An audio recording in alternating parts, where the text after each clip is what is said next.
Se tu viu o vídeo anterior sobre a poda da nossa Portula careafra, poda de manutenção nela, e ficou curioso para saber o que a gente vai fazer com esses galhos que sobraram, que eu disse que ia fazer bonsai, vem comigo nesse vídeo que hoje eu vou te mostrar tudo que eu vou fazer com eles e o processo que vou fazer para que eles se tornem bonsais futuramente. Então, vem comigo, não perde esse vídeo que ele vai estar recheado de coisas interessantes, beleza? Desde já, se inscreve aqui no canal, comenta nesse vídeo, compartilha e vamos que vamos, que agora eu vou mostrar a vocês o processo de enraizamento dessas estacas. Pessoal, há uns dias atrás eu gravei um vídeo sobre uma poda que eu fiz numa Portula careafra que eu tinha aqui em cultivo, que eu tenho em cultivo na verdade, né? E essa poda ela gerou alguns galhos, né, subjacentes, que eu falei que poderiam virar bonsais. E esses galhos estão aqui agora, né? Eu deixei eles cicatrizarem um pouco para plantar eles. E foram galhos que a gente retirou da nossa Portula careafra, perdão, que a gente está transformando em bonsai. Então todas essas partes que eu cortei dela, né, aqui também, ó, vão virar futuros bonsais também, que são partes que tem uma estrutura bem bacana, como essa daqui que vocês podem ver, ou essa outra aqui, né, que apresentam uma estrutura bem legal, bem interessante, né, olha só, como essa daqui, e essa outra aqui, que é uma estrutura mais comum, né, mas que também pode virar um belo bonsai. E para você que está curioso, a gente vai fazer o processo de enraizamento hoje delas. E para fazer esse processo de enraizamento, é necessário alguns procedimentos padrões. Primeiro, esperar secar, né, essas áreas aqui que vocês estão vendo, né, para não ter risco de apodrecer. E mesmo assim ainda tem risco, né. E enfim, as partes que eu achei mais interessantes foram essas, né. Ainda sobrou uma pilha de estacas aqui de Portula careafra que vão para o lixo, porque infelizmente eu não estou podendo estar enraizando tanto. Mas enfim, o que a gente vai fazer é o seguinte: a gente tem essas estruturas que apresentam uma forma bem legal, né? Aqui a gente tem um galho bem bacana, ó. Aqui a gente pode fazer um estilo de bonsai, como se fosse um kengai. A gente deixa a planta assim deitada, né? Como essas outras aqui, ó, que formam esse estilo de cascata que eu tô fazendo. Deixa a planta deitada e aí ela já tem toda a estrutura, né, para virar um mini bonsai de kengai, né? Olha só, tem toda a estrutura de ficar deitada e conseguir virar um kengai, né? Temos aqui toda a estrutura também para, sei lá, fazer uma outra forma, né, que agora eu esqueci o nome. Ou temos essa outra estrutura aqui também que pode virar um kengai, né? Olha só, se a gente deixar ela deitada, né? E aí só vai precisar ser feito algumas manutenções. Inclusive é um dos estilos que eu mais gosto, que é o estilo cascata, né? Que é esse daqui, ó, que a gente tem feito nessas outras Portula careafras, né, que inclusive vamos fazer nessa também a manutenção dela. E basicamente é um estilo bem bacana que eu uso aqui em meu cultivo, né, nas minhas Portula careafras, porque eu vejo que elas têm essa estrutura de kengai. Enfim, o que a gente vai fazer agora é o processo de enraizamento dessas plantas. E aqui a gente já tem um substrato próprio para isso, que é esse substrato aqui, que a gente utiliza para isso, que é composto de arroz e um pouco de casca de arroz carbonizada. Como vocês estão vendo aí, ó, é basicamente um substrato para enraizamento dessas plantas, né?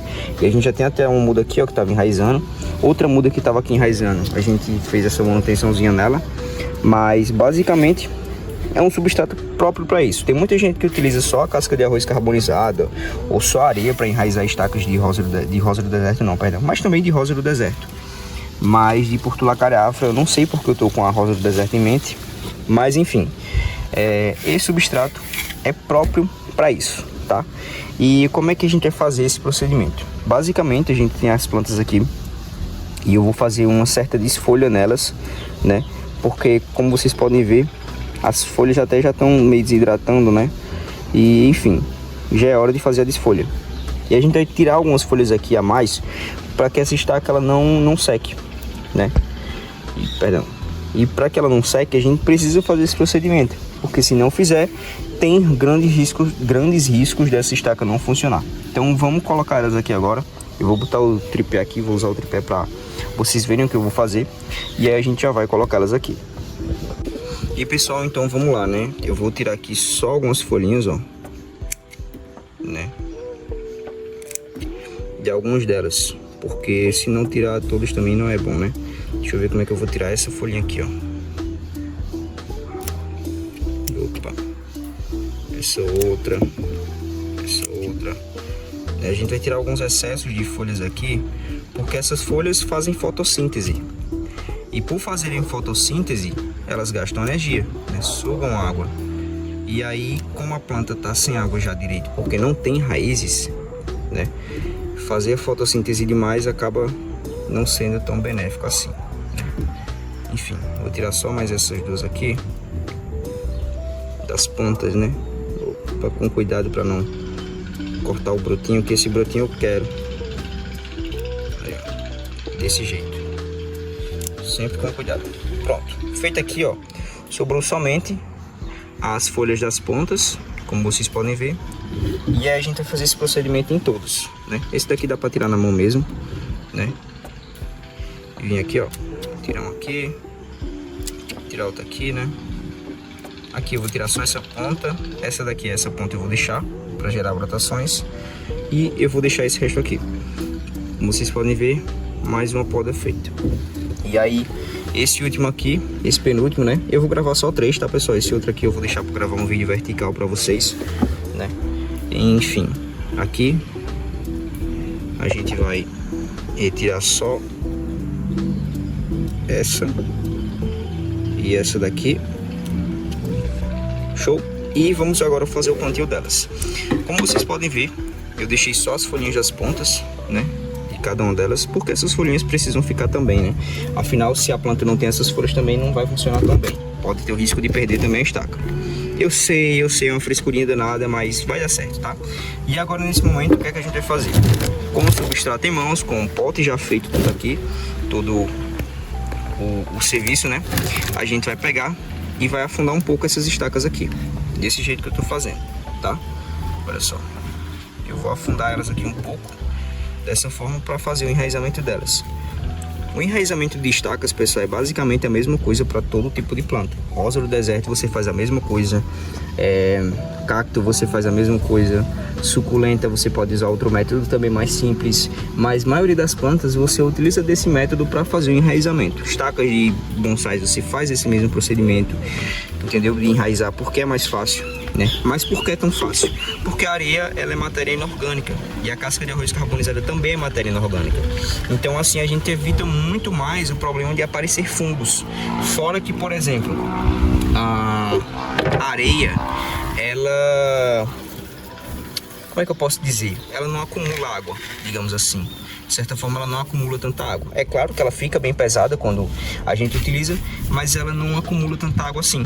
E aí, facilita bastante no processo de crescimento dessas plantas, tá? Então, basicamente, o que a gente fez agora foi só esse processo aqui de enraizamento. A gente não vai fazer a rega agora, porque se fizer a rega agora vai dar problema. E aí, basicamente, o que acontece?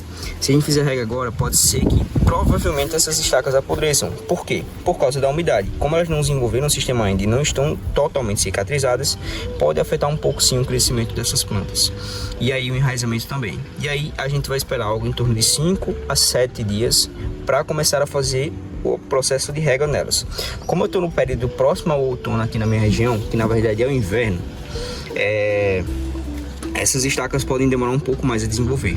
Não tanto porque o inverno aqui em minha região ele não é tão aparente assim e não é tão rigoroso, mas pode demorar um pouquinho a desenvolver sim. Eu, com o passar do tempo, eu vou atualizando vocês de tudo o que aconteceu, mas basicamente o que fizemos agora foi só o processo de enraizamento dessas estaquinhas aqui. E pessoal, basicamente agora a gente vai deixar elas no canto que elas se encontravam, né? Aqui em cultivo, né? Eu vou deixar elas aqui no canto assim, ó. Desse jeito. E se brincar, eu coloco até umas estacas dessas assim, desse jeito mesmo, só para ver se pega. Se pegar, pegou. Se não pegar também, não pegou, né? Vamos colocar assim, só desse jeito para ver se pega. Olha só, se pegar, né? Eu acho difícil pegar assim, mas como é suculenta, a gente não pode duvidar de nada, né? Opa, Ixi Maria, quase que vira o vaso. Deixa eu pegar mais um aqui, só mais um. Só mais uma, para também não virar bagunça, né? Vou colocar essa daqui, grandão.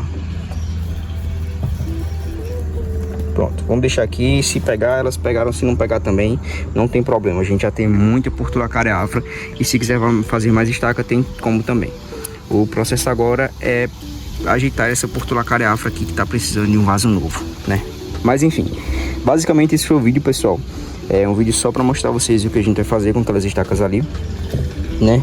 E é isso. Muito obrigado a você que assistiu o vídeo até aqui.